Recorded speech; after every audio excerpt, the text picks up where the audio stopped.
បាទជំរាបសួរលោកគ្រូអ្នកគ្រូជាពិសេសគ្រូបន្ទុកថ្នាក់និងគ្រូមុខវិជ្ជាបាទគឺសូមតាមដានវីដេអូនេះពីរបៀបនៃការចូលទៅពិនិត្យមើលថាតើសិស្សរបស់យើងគាត់បានចូលប្រឡងគ្រប់មុខវិជ្ជាដែរឬអត់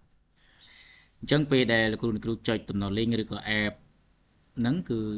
យើង scroll មកមើលពាក្យចុចទីនេះសម្រាប់ការងារគ្រូចុចវាមកហើយ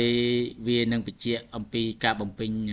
លេខកូដសម្ងាត់អញ្ចឹងលេខកូដសម្ងាត់ខ្ញុំបានផ្ញើជូនក្នុងក្រុមហើយអញ្ចឹងលោកគ្រូបំពេញមកហើយ sign in បាទ sign in លោកគ្រូសូមពិនិត្យមើលបាទអ្វីដែលខ្ញុំបត់បង្ហាញនេះគឺនៅលើកុំព្យូទ័របាទចាំទូរស័ព្ទចាំខ្ញុំបត់បង្ហាញមួយទៀតនៃប្រឡងបាទហើយសូមមើលលទ្ធផលលម្អិតនៅកន្លែងនេះបាទនេះយើងចុចមើលកន្លែងលទ្ធផលលម្អិតអញ្ចឹងលទ្ធផលលម្អិតនេះគឺពាក់ព័ន្ធជាមួយនឹងទិន្នន័យសិស្សបានប្រឡងឬក៏មិនបានប្រឡងអញ្ចឹងយើងជ្រើសរើសយកខេត្តបាទតំណែងបាទខេត្ត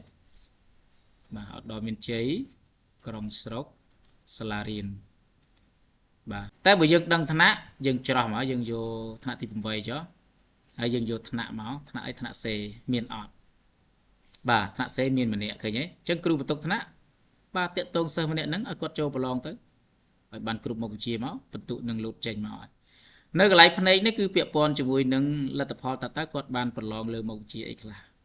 បាទអញ្ចឹងខ្ញុំយកពាក្យសិស្សដែលបានប្រឡងនៅក្នុងថ្នាក់ហ្នឹងខ្ញុំយកសិស្សម្នាក់អញ្ចឹងគេបានបញ្ជាក់ឲ្យបាទកាន់ប៊ុនលៀបអត្តលេខគាត់ថ្ងៃខែឆ្នាំកំណត់ថ្នាក់ 8C នេះនៅសាលាបាទគាត់បានប្រឡងហើយបាទខ្មែរបាន60គណិតបាន40ឃើញទេរូបវិទ្យានេះប្រឡងតាមនឹងមុខវិជ្ជាអញ្ចឹងលទ្ធផលចុងក្រោយគឺគាត់បានពិន្ទុ245បាទលើ600អញ្ចឹងមធ្យមភាពគាត់បានតែ40%ទេនិទេសរបស់គាត់ចុងក្រោយគឺបាន S អញ្ចឹងគាត់ធ្លាក់បាទគាត់ធ្លាក់នេះគឺជាលទ្ធផលបាទនេះលទ្ធផលហ្នឹងដែលសិស្សគាត់បានចូលប្រឡងអញ្ចឹងយើងមើលសិស្សផ្សេងទៀតឧទាហរណ៍ថាសិស្សផ្សេងទៀតបាទសិស្សនេះចុះឃើញគាត់បាននិទេស B បាទខនវណ្ណាអញ្ចឹងនេះគឺជាពិន្ទុហើយគេនឹងបញ្ជាក់អំពីថ្ងៃដែលគាត់បានប្រឡងហើយរយៈពេលនៃការធ្វើបាទចាប់ផ្ដើមនៅម៉ោង8បាទបញ្ចប់នៅម៉ោង10បាទក៏ប៉ុន្តែគាត់ធ្វើតែរយៈពេល2នាទីទេអញ្ចឹងបន្ទុកគឺទៅតាមសមត្ថភាពដែលគាត់ធ្វើបានបាទនេះគឺជាលទ្ធផលបាទចឹងខ្ញុំបញ្យល់លើកុំព្យូទ័រតែប៉ុណ្ណឹងអញ្ចឹងគាត់អាចទាញយកធ្វើការ download មកចុចមកគឺវា load file download អញ្ចឹង